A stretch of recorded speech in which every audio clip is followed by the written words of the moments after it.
एक रमा नाम की एक लड़की थी। उसकी शादी हुई बड़े अच्छे घर में। जिस घर में शादी हुई वहां भी ठाकुर जी के और राधा रानी के भक्त थे सब। एक दिन पता लगा कि मोहल्ले की सारी जो महिलाएं हैं बरसाना जा रही हैं। अब अगले दिन सुबह की ट्रेन है और रात में पैर में चोट लग गई। अगले दिन सब महिलाओं के साथ रमा जो है बरसाना आ गई। सीढ़ियों पे चढ़ने लगी। सब महिलाएं थोड़ा सा आगे चली गई। पैर में चोट लगी थी, थोड़ा धीरे धीरे चला जा रहा था। जब कुछ एक सीढ़ियां चढ़ गई तो एक बड़ी सुंदर सी कन्या आई। उसने कहा, मैया चलो मैं सहारा देती हूं, मैं चढ़ा देती हूं आपको, मैं ले चलती हूं अटारी तक। रमा ने कहा कि ठीक है बेटा। तो अब वो जो कन्या थी वो सहारा दे करके रमा को ऊपर चढ़ाने लगी। तो रमा ने पूछा, री तेरा नाम क्या है? तो बोली, मैया मुझे सब लाडो कहते हैं। बड़ा प्यारा नाम है भी तू, लाडो। कितनी सुंदर कितनी प्यारी है तू। ऊपर जाकर के उसने कहा, मैया एक बात तो बताओ, मैंने तुम्हें ऊपर तक चढ़ाया, तुम मेरे लिए लाई क्या हो? तो रमा के पास कुछ चूड़ियां थी, पाजेब थी।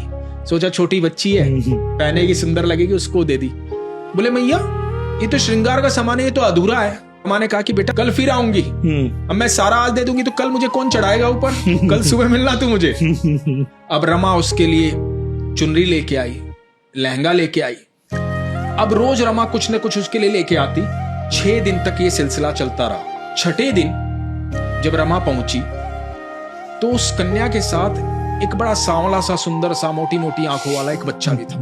तो लाडो ने कहा कि मैया ये मेरा सखा है, तुझे इसके लिए भी कुछ लाना पड़ेगा। तो रमा ने कहा कि बेटा कल लेके आऊंगी इसके लिए कुछ।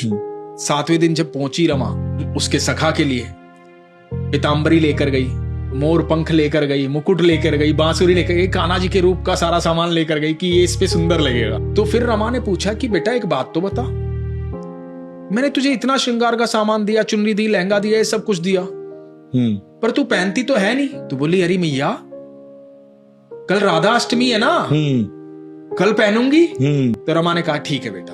अब अगले दिन थी राधा अष्टमी। अगले दिन रमा वहां पहुंची, पैर काफी हद तक ठीक हो गया था। अब नीचे देखा सीढ़ियों पे कहीं लाडो दिखाई नहीं दी। आज भीड़ भी बहुत है, राधा रानी के दर्शन करने वाले भी बहुत आए हैं, तो हो सकता है भीड़ में इधर उधर कहीं बैठ गई हो। ये कह रही थी राधा अष्टमी पर तैयार होके आएगी और कल तो मैं चली जाऊंगी यहां से। ये सोच के मंदिर के अंदर जाके भीड़ को चीरती हुई जब आगे पहुंची, देखा वहां पर्दा हुआ था। जब पर्दा हटा, राधा रानी को देखा। वही राधा रानी ने पोशाक, वही चुनरी, वही लहंगा, वही चूड़ियां, वही पाजे, वही मोर मुकुट ठाकुर जी ने, वही बांसुरी, वही पीतांबरी पहने हुई थी। रमा देख करके स्तब्ध हो गई।